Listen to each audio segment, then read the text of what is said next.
The first place that we've got here is we've got some awesome wood cover. We've got some willow trees that are just flooded. This is the type, you know, this particular lake that we're on here has some pretty clear water. So it's another factor that's good for Ned rig fishing, like we talked about earlier. I'm not big into using it in a real dingy or muddy water. I like a little bit of clarity to the water. I would say the rule is 8 inches. You know, if it's 8 inches or more, I think a Ned rig's in big play. If it's 8 inches or less, it could be susceptible. If it's less than, you know, 3 or 4 inches, then, you know, I don't think the Ned rig is the best, probably best case scenario, though you might catch 30 pounds the next time you use it in muddy water. I've been a fishing guide a long time, so I know how those things work. But this is the general rule for Ned rig fishing. So talking again about the wood cover.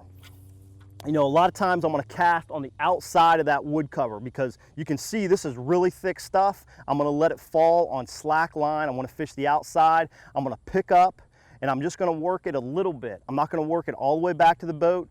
I'm going to kind of drag it and move it 3 or 4 times to get the feel of where the bait is, and then I'm going to wind it back in. I'm going to go for another presentation. The reason for that is most of your bites are going to occur when the bait is on the fall.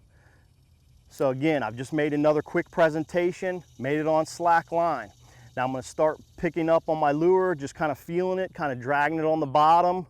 Make sure it's down on the bottom, drag it once more, and I'm going to pick it up and start another technique. So although I'm fishing slow, I can cover water fairly fast. Again, because of the way that presentation works, and you can see how well that bait skips. So you can see just how that Ned rig will skip into that brush. That's with that Hayabusa Brush Easy. So I'm, you know, again, letting it fall on slack line, letting it kind of soak a little bit inside that cover, and then just kind of dragging it out, you know, just a little ways. After I drag it maybe 2-3 times again at max, I'm going to wind it back in and go for another presentation. Again, most of your activity is going to happen when the bait is falling. And that first drag or two when you first lift up. So let's assume that this bank right now is loaded with fish. They're everywhere in here. We saw them. No, I'm just kidding. We haven't seen one. But let's assume that it is loaded with fish, and that's why we're fishing this particular bank. Once I throw it in and let it fall on slack line, the first thing you want to do is wind down to the fish. Wind down so that there is no slack in your line. Wind down so that you're steady on the fish. And again, you want to pull into the fish. I like to pull it sideways. I don't like to lift up a whole lot unless I know that there's a piece of cover I've got to get that fish away from. That's the only time I'll really lift up on it. I kind of want to pull at a 45. So I want to pull into that fish. And when I'm pulling it into my chest so that I have a lot of control. Control is very, very important, especially once you tighten up on that fish. You stick that light wire, thin diameter hook into that fish, just like a needle point. We're just going to pull that needle right into the fish, then the fight is on. You're just going to hold on, and you want to keep good pressure. But again, I just want to emphasize how you don't want to throw it out there, you know, feel or see the bite, and then, you know, swing on the fish. That's not the appropriate hook setting technique with this application. With the Ned rig, again, it's a pull. You want to pull it into your chest, pull that needle right into that fish, and the fight is on.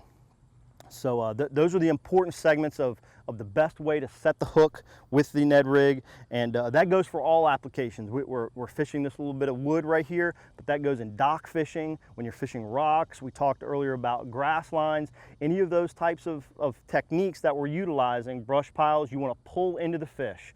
Utilize that hook the way it's made and the best way it works for this lure, and you're going to have a great amount of success. It also helps because it's a finesse technique, right?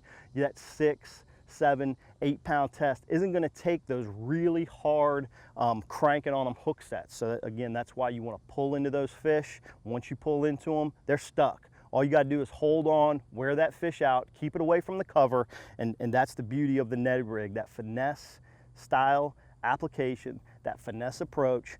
You can skip it underneath wood, as you've seen here, fishing on the outside of wood. We actually have a couple brush piles out here. So if I was to take the Ned rig, fishing in an open water situation,